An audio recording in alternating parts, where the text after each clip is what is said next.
a real treat. She started here on the stage in January. You got your camera ready? And every show she gets better and better and better.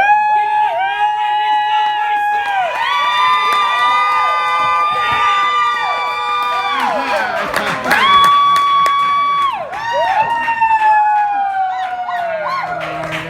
Yeah, Donna! What's up, everybody?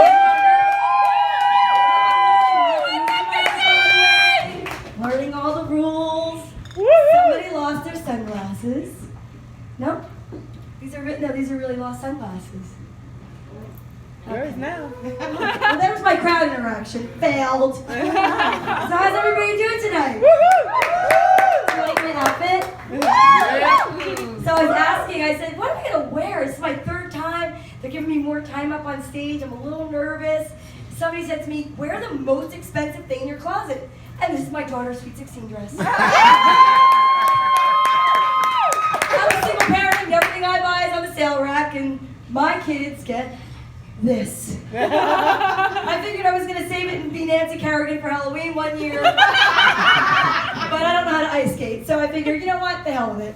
I'll wear my cowboy boots because I got the whitest legs. I got the cheapest shorts on underneath because my daughter's like 3 inches shorter than me, and when I put this on today, I was like, holy shit, I let her wear something. I'm like John Bonet on crack. I'm okay with it. If she was old enough to have crack, but we don't know where she is still, I think, right? So, anyway, I'm single, shock there. And I have to say, being single at 44, God, it is scary. I did not think this would be happening to me right now. Not because I think I'm that like hot or that great, but just like I feel like I'm expiring like milk in the back of the aisle. ShopRite. That's where I met John. Give it up for John, everybody. He put my meat. Put it on like he didn't have to tell you, but he did. No, actually, I also am a vegetarian. And it's funny because I haven't eaten meat. Okay. In about a year. I'm single. And, but seriously, I haven't, and it's like, I've lost like friends not wanting to go out to dinner and stuff because they're like, you're no fun anymore. You don't want to go out for a burger. And all I can think to myself is, like, what are, like, you thinking that we're gonna be like The Walking Dead? I'm gonna have to eat a person or something one day? Like, what does it matter to you if I eat meat or not? Like, there's more for you to eat. I'm like, whatever.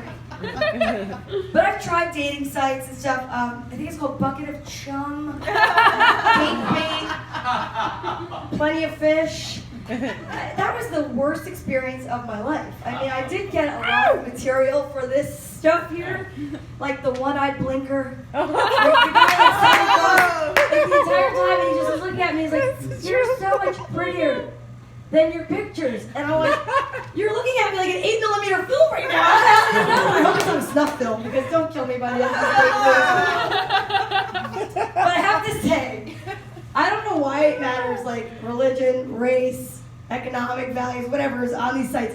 I think dental records is like way more important. Because I've gone on a couple of dates, and I have to say, the guy looks really good, and he's like, this is like... And it hit me one night, I'm like, I have this date set up with this guy in Montclair, and I don't know if he has teeth. So I actually said it to him on the phone. I'm like, hey, I'm really excited about our date tomorrow night and stuff. Crazy question, I'm just silly and stuff, but you have teeth, right? And he was like, yeah. And I'm like, oh, that was a really long pause. Okay, well, we're gonna go to Montclair to like some really ritzy ditzy place. So I was like, how bad can it be? He's gotta have teeth to get in, right? It's not you. They don't require that. ID, yes. Teeth, no. So I said to him, I was like, hi, I'm Donna. He smiled at me, and he had like these little baby teeth. And I was like, this is so creepy. I just want to go. I don't know how to end the date. This is scaring me.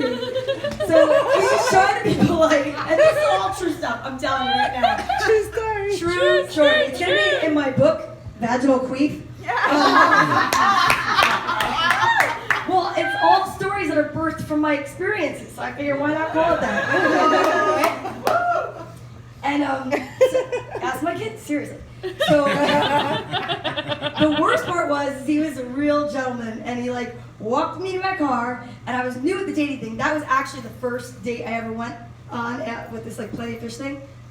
And I like turned to my car, and I'm like, oh God, I just want to get in my car. And I was like, all right, well, it was really nice. And he like jammed his tongue in my mouth, and it was like this little pointy bird tongue. And I'm like, oh my God. So he is now known forever as like baby teeth bird tongue. I was baby teeth bird tongue, one eye blinker, I'm like, this can't get any worse. This cannot get any worse. Until Rocco the Maraca guy. Alright, so what happened here was we were out one night having drinks, and I got dared, kind of, sort of, to walk on a bar. And I was like, I could walk on a bar. I walked on bar, totally clothed because nobody wants to see this. I had drinks with my dad in college before pap smears because I said to her, if I'm gonna get on my back, we're having a drink first. And so I get on this bar, and no lie, I slip and I fall. But I wanted to look cool. So like, not only did I slip and I fall, can I borrow this chair for a prop, please? Thank you. Okay. So it's a bar stool, but it's like tall. So picture this taller. Right now I look like I'm actually like 6'7", but it's like, it was really like tall. And I fall off, and I like, was like, boom, boom, and I hit my ribs, and I was like, oh. But I like got up, and I was like, because I was like, no one could know that I just fell into this. You can meet my friend Stephanie later. She was there with me. Actually, hands up for Stephanie. So now I'm standing there. I was like, oh my God, I think I just broke my ribcage. And she comes over. She's like, hey, what's up? I'm like, nothing. She goes, you all right? I'm like, oh, I can't really breathe. It really hurts to breathe. She's like, you want to go home? I'm like, we cannot leave now. If anybody saw this, I have to look cool. I'm like 37. I cannot not look cool. We leave the bar a little while, drink or two later, whatever. We go home, and I was like, I have work tomorrow. How am I going to handle this? So she's like, do you have any frozen peas? She's like putting stuff on me. Like, I think we have to go to the emergency room. So we go to the emergency room. And the thing is I'm like really nervous about getting in trouble for stuff. It's like childhood shit, working out, whatever. And so now we go, and as we're like walking to the door, I said to her, whoa, whoa, whoa, let's get our story straight. She goes, what story are we getting straight? And I'm like, I can't let them know I'm a 37-year-old woman that fell off a bar because of a dare about a guy's tattoo. I forgot to mention that part. And now I have to go to the emergency room because I think I broke my ribs. My kids cannot see this video. They still think it's the other story. So, which I'll tell you the other story in a minute. So, this is the other story. So I said, what I'm going to do is I'm going to tell them that I was walking my dog after a few drinks on my retaining wall because I thought I was like Nadia Comaneci. And the guy didn't like cement them. It wobbled, I fell, and I hit my ribs. And she's like, really? I go, yes, that's what I'm going to do. She's like, all right.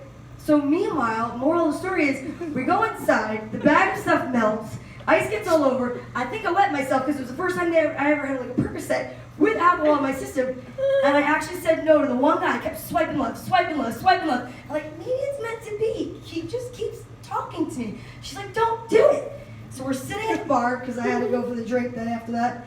And he goes like this to me. He's like really hyper. He's like somebody on cocaine. He's like me on cocaine. I don't do that anymore. So he's like, come on, this is gonna be great. We're gonna have a great date. We're gonna have a great date. I'm like, oh, I don't know. He goes, but I lied to you about something. I go, what'd you lie about? He's like, I'm really not like 5'5". I'm 5'2". I'm like, really?